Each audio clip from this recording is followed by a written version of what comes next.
সাল্লাল্লাহু আলাইহি সাল্লাম দুনিয়াকে কিভাবে মূল্যায়ন করেছেন, আমরা কিভাবে মূল্যায়ন করেছি।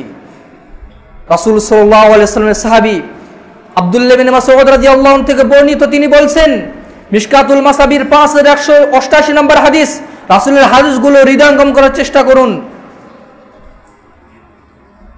খর রোদ্দে দুপুর বেলা রাসূল সাল্লাল্লাহু আলাইহি সাল্লাম যখন কোনো কিছু খাইতেন, দুপুর বেলা খাওয়ার পর তিনি কায়লুলা করতেন। রাসূল সাল্লাল্লাহু আলাইহি ওয়াসাল্লাম সাহাবী বলছেন, কানা রাসূলুল্লাহ সাল্লাল্লাহু আলাইহি ওয়াসাল্লাম নামা আলা হাসিরিন ফাকানা ওয়াকাদ আথরা ফি জাসাদিহি।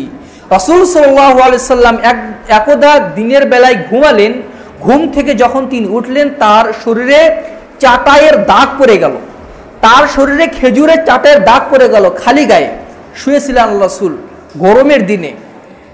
আব্দুল্লাহ বিন মাসউদ আল্লাহ রাসূলের কাছে গিয়ে আরজি করে বলছেন, হে ইয়া রাসূলুল্লাহ লাউ আমারতানি আন নাবসুতা লাকা ওয়া না'মাল, হে আল্লাহ রাসূল, আপনি যদি চাইতেন, আপনি যদি অনুমতি দেন, তাহলে আমরা আপনার জন্য একটু বিছানা বিছিয়ে দেই, আপনি সেখানে ঘুমাবেন। আল্লাহ রাসূলকে এইটুকু বলেছে আব্দুল্লাহ ইবনে মাসউদ রাদিয়াল্লাহু আনহু। আল্লাহ রাসূল বলছেন, মালি ওয়ালিদ দুনিয়া ওয়া মা আনা ওয়াদ দুনিয়া, আরে আমি কোথায় আর দুনিয়া কোথায়, আমি কার জন্য আর দুনিয়া কার জন্য। ইল্লা কা রাকিবিন ইস্তাদাল্লা তাহতা শাজরাতিন সুম্মা রাহা ওয়া তারাকাহা, আমার সাথে দুনিয়ার কিসের সম্পর্ক, আমি তো ওই মুসাফিরের মতো, যে মুসাফির দীর্ঘ পথ পাড়ি দেওয়ার জন্য সফর করেছে, সফরে যেতে যেতে রোদে ঘামে ভিজে সে ক্লান্ত হয়ে গেছে, অতঃপর একটি ছায়াদার বৃক্ষের নিচে কিছুক্ষণ বিশ্রাম নিয়েছে, অতঃপর ওই বৃক্ষটিকে ছেড়ে সে আবার তার গন্তব্যের দিকে যাত্রা করেছে। আমি তো এই দুনিয়াতে এসেছি একজন মুসাফিরে বেশে, আমিও তো দুনিয়াতে সুখ শান্তি ভোগ করতে আসিনি।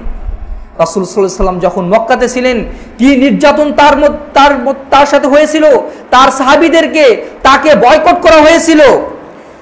মক্কার কোনো ব্যবসায়ী তাদের কাছে খাবার বিক্রি করতো না, তাদের সাথে কেউ কথা বলতো না, সামাজিকভাবে তারা বঞ্চিত, নির্যাতিত, নিষ্পেষিত হয়েছিলেন।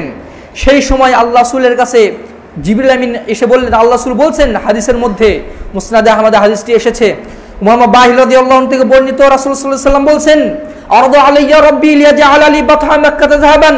একদিন আল্লাহর রাসূল সাল্লাল্লাহু আলাইহি ওয়াসাল্লাম বলছেন, আল্লাহর পক্ষ থেকে জিবরিল আমিন আমাকে এসে বললেন, হে আল্লাহর রাসূল, আপনি এত কষ্ট করছেন, এত নির্যাতিত হচ্ছেন, এত না খেয়ে আছেন, আল্লাহর পক্ষ থেকে প্রস্তাব হচ্ছে মক্কার বাতহা উপত্যকা আপনার জন্য স্বর্ণে পরিণত করে দেওয়া হবে। আল্লাহ রাসূল বললেন, লা ইয়া রাব্বি, হে আল্লাহ, আমার জন্য এটা করবেন না, ওয়ালাকিন নাশবাউ ইয়াওমান ওয়া জুউ ইয়াওমান, তার চেয়ে বরং আমি একদিন খেয়ে থাকতে চাই, আরেকদিন না খেয়ে থাকতে চাই। ফাইদা জুতু তাদাররাতু ইলাইকা ওয়া যাকারতুকা, যেই দিন আমার পেটে কোনো খানা থাকবে না, যেই দিন আমি কিছু পান করতে পারবো না, সেই দিন আমি তোমাকে বেশি বেশি স্মরণ করব, আমি তোমাকে কাকুতি মিনতি করে ডাকবো।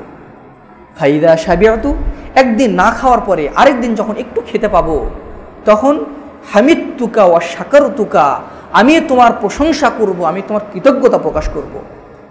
পৃথিবীর সর্বশ্রেষ্ঠ রাসূল, পৃথিবীর সর্বশ্রেষ্ঠ মহামানব, সবচেয়ে সম্মানিত মানুষের জীবন যদি এইরকম হয়ে থাকে, তাহলে আমাদের জীবনের সাথে তার জীবনের তুলনা করাই যায় না।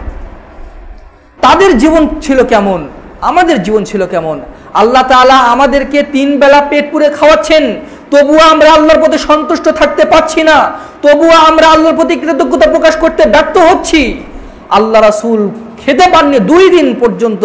আয়েশা সিদ্দিকা রাদিয়াল্লাহু আনহা বলছেন, মা শাবিআ আলু মুহাম্মাদিন সাল্লাল্লাহু আলাইহি ওয়াসাল্লাম মিন খুবজি শাঈর ইয়াওমাইনি মুতাতাবিআইন হাত্তা কুবিদা রাসূলুল্লাহ সাল্লাল্লাহু আলাইহি ওয়াসাল্লাম, আল্লাহ রাসূল নয়, আল্লাহ রাসূলের পরিবার লাগালাগি 2 দিন জবের রুটি দিয়ে পেট পুরে খেতে পাননি, এমত অবস্থায় আল্লাহ রাসূলকে তুলে নেওয়া হয়েছে। আল্লাহ রাসূল তার জীবন ভর, গোটা জীবনের মধ্যে লাগালাগি 2 দিন পেট পুরে খেতে পাননি। আল্লাহ তাআলা তাদের চেয়ে আমাদেরকে অনেক খাদ্য দিয়েছেন, অনেক নিয়ামত দিয়েছেন।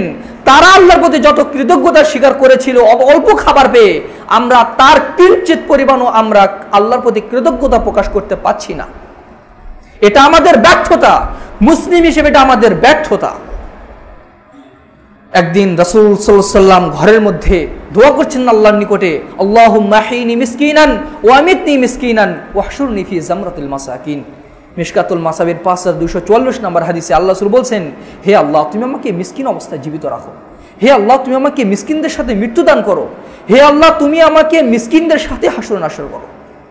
কল্পনা করা যে এরকম কেউ দোয়া করে, হে আল্লাহ তুমি আমাকে মিসকিন অবস্থায়, নিঃস্ব অবস্থায় তুমি আমাকে বেঁচে রাখো, নিঃস্ব অবস্থায় তুমি আমাকে মৃত্যু দান করো এবং নিঃস্ব মিসকিনদের সাথে আমরা হাসর নাসর করো। আয়েশা সিদ্দিকা রাদিয়াল্লাহু আনহা বলছেন, লিমা ইয়া রাসূলুল্লাহ সাল্লাল্লাহু আলাইহি সাল্লাম, হে আল্লাহ রাসূল আপনি এমন দোয়া করছেন কেন?